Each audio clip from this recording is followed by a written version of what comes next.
Hello everyone, welcome back to my channel. Today the lighting condition outside is very poor, so the intention is that I'll get a few videos recorded and I'll have the shortest one for editing to be uploaded for deadline tonight. Here we go. So today's topic, I'm going to chat about what to consider before you buy a property. Buying a property is a big decision for most people. If we look at the property's price to income ratio worldwide, at least half of the global population risks a significant amount of wealth when buying a property.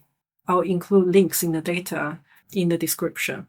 These are also useful if you're considering moving to a new country or a new city. In some of the top-ranked places, an average person needs to work for more than 20 years without spending on anything to afford a property.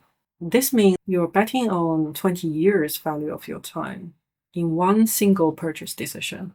Your time is the scarcest resource to you.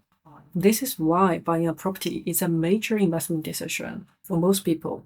You need to think thoroughly before making such a decision. Here are some key factors to consider. Why do you want to own a property? You don't have to own a property. There are many reasons people want to own one, and its value is typically much higher than the cost of building it.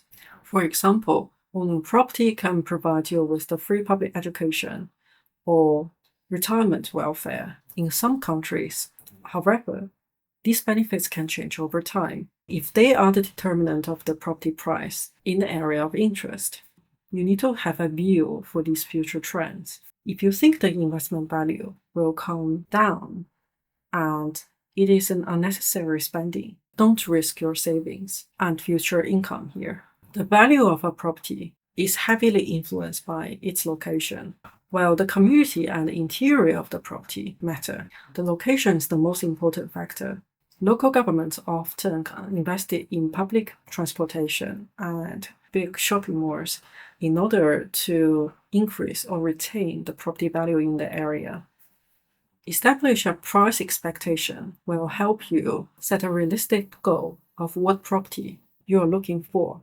It also gives you more confidence when negotiating with the seller. The value of a property is determined by similar property in nearby areas. Research the recent transaction price in the area of interest.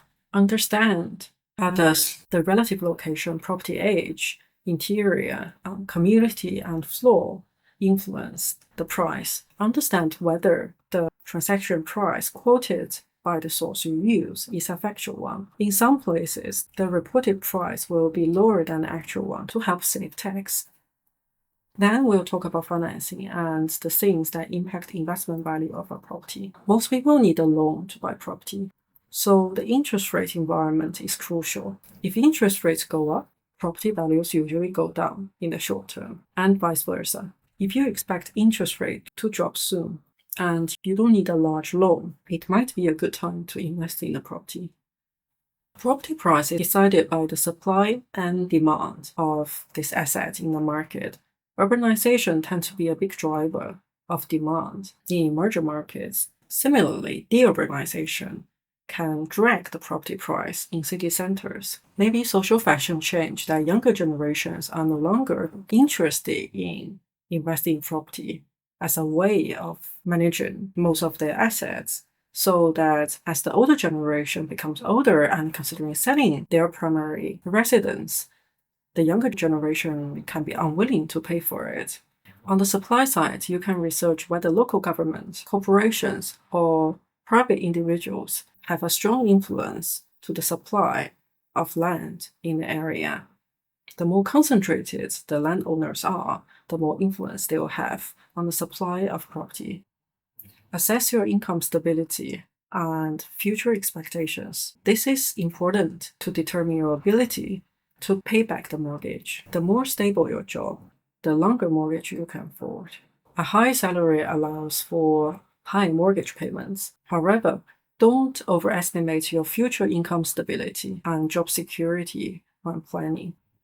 Owning a property often comes with ongoing costs. These costs can change in the future, especially if the local government needs more revenue. Transaction costs matter too, and they can affect the total price you pay or receive. And lastly, here's some food for thought.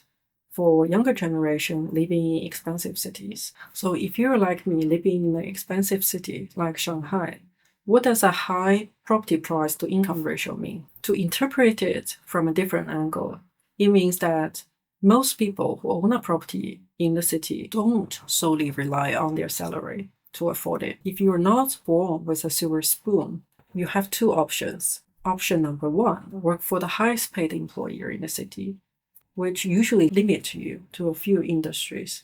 Or number two, have a decent non-salary income. To use your hard-earned salary to afford a property in these cities, it means that you must have a stable job, which is becoming increasingly difficult for young people in our generation. Hopefully this sheds some light on the choices you have. And thanks for watching. I hope you come away with informed decisions if you ever decide to invest in a property.